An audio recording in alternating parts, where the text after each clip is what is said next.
crying, and I mean, guys, strangers, all hugging and kissing each other. It was like the biggest relief and celebration, and then it was all uphill after that.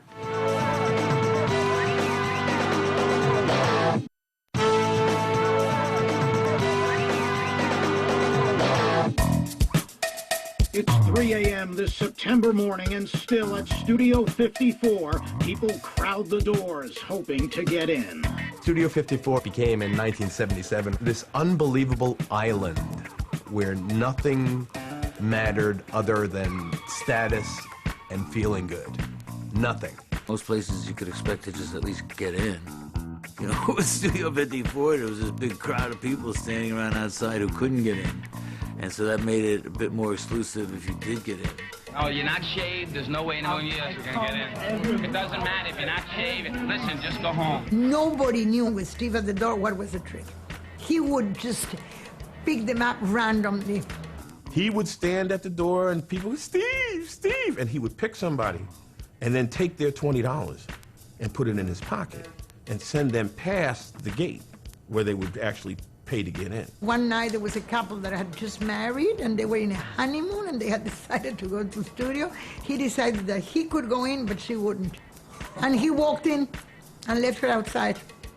I mean, it was like crazy, crazy, crazy, crazy. Playing God. Once you got in, and it wasn't anything that was spoken, but it was the sense you got that everybody thought they were special because they were able to go to Studio 54.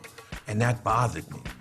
The idea that I'm better than anybody else because I'm here. And look at me, I'm standing next to Liza Minnelli. Or look at me, aren't I wonderful? I'm here with all these people. And it was something that I think they encouraged because it made them an extraordinary amount of money. There was some party, and we drove over to Studio 54, and we all climbed out, and they wouldn't let us in. That was what it was. Debbie, Harry, it was me. You know, you think they'd let Blondie in, you know? I never went to Studio 54 that much. It was all about, you know, rich people. Bianca Jagger and all that stupid crap. The velvet rope syndrome just became the norm after a while. You know, we tended to stay downtown. Your glossy lips are parted so they wave you in where we can't go. Why are you here tonight? I guess we're just interested to see what's going on. It's a fascinating place, I must say. It's probably one of the most interesting places in New York. The CBGB's like, it's getting worse because like there's a lot of people coming here who aren't the right kind of people, you know? And like not the old crowd, like it's a new crowd. You can't say no. 77 at CBGB's, the bands were complete opposite reactions to the disco period, Studios 54s and that stuff. But once everything got going, it just became pop music all over again. I mean, the Ramones, Talking Heads, Blondie, Richard Hell. I think they got better with their commercialization. You know, it became a business. And for record companies, their job is to be in business. You've been told that you're the best. You can't say no. This was a time when the British were getting involved in coming over and seeing what was going on at CBGB's and then feeding it back with their own take on it.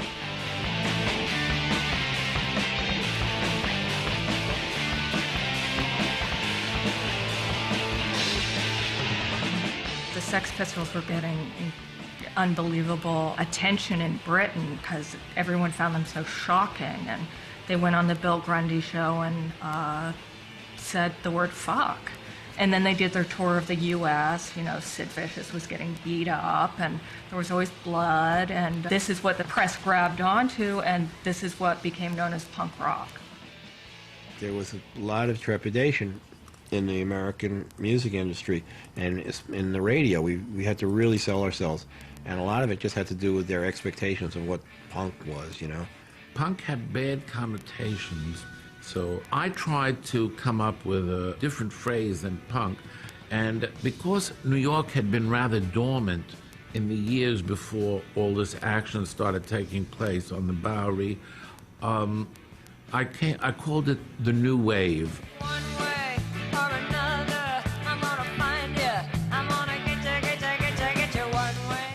I remember hearing some of our music on the radio for the first time. It was a thrill, and there were lots of moments like that. One of the songs was a hit, or hearing one of the songs went #1 or something like that. It was all, all these high points. Debbie, she had a great commercial voice. And I remember them saying, "You're really going to be amazed when you see us on stage at Madison Square Garden."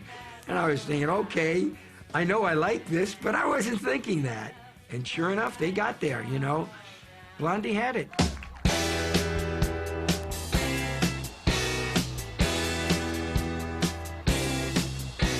The Talking Heads are another real example. The most imaginative, interesting music played by people whose imaginations at the time even exceeded their ability to execute it. But it didn't matter, and they made hit records.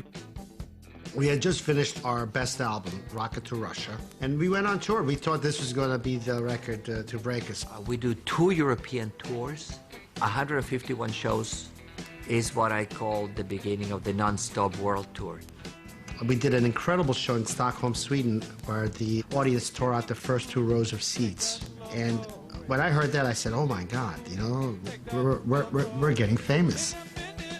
1977 was a fabulous year for Sire Records because we were in the right place at the right time. It just got better and better and better. This is not just a fluke. This place on the Bowery called CBGB's continues, By the end of 1977, punk rock took off around the world, It was a moment that I don't think will ever exist again in New York City, and that's probably a good thing. It was almost like Rome was burning and you wanted to get in your last lay before the walls fell down. Tuesday, September 20th, Election Day. New Yorkers had to slog through torrential rains to vote, and the man they elected mayor, Ed Koch, got 55% of the vote. Koch served 3 terms. He really did an excellent job. He saved the city. I did bring the city back to fiscal stability, and I gave the city back its spirit, so the people who lived here were once again proud of being New Yorkers.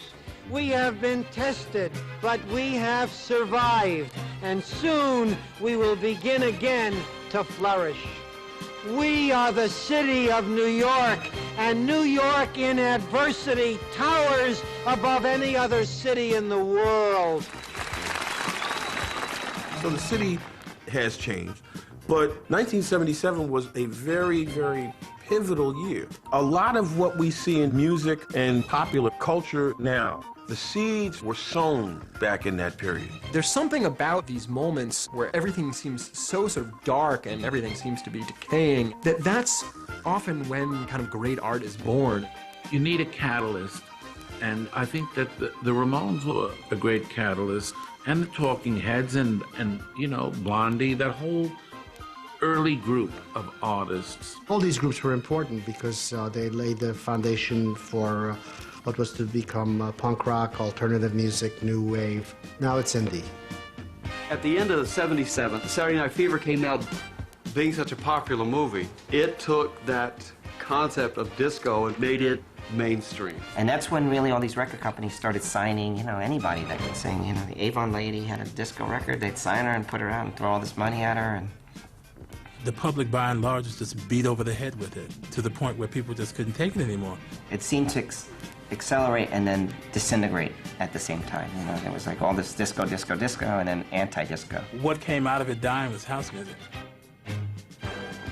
When you got people like Madonna doing a house record, everywhere in the world, house music is pop. Well, basically, they didn't think hip-hop was going to last. It's what, 2007 now, and it's still here and growing stronger? Hip-hop has done a lot for our people. And when I mean our people, I mean, minorities in general. Imagine a world without hip-hop right now. Imagine if this would never occurred. We'd all be breakdancing to bluegrass music. Who knows? Right? It's something that just the constellations were aligned the right way. Physically, the city today is such a changed place. We've seen over the years those empty lots are now decent housing, and something was changing in the communities in which crime is so prevalent. And some of the credit for that should go to those communities themselves and how they got themselves together. If you go to the Bronx or even the West Side, the Lower East Side, half of Brooklyn, buildings that were abandoned by landlords in 1977 are now yuppie condos with views that are selling for hundreds of thousands, if not millions of dollars. Living in New York now, you feel safe. The city is cleaner than it's ever been, but it feels a little bit dull. It's Indianapolis is all it is. There's no life to this. I want to see whores on 42nd Street. I had enough of this. People coming in from the... You don't even know what a whore looks like. From the suburbs. From the suburbs to see the Lion King. I like the city better when it was sleazy. I don't think big cities should be safe for women and children and families. It's just not good for the arts, you know?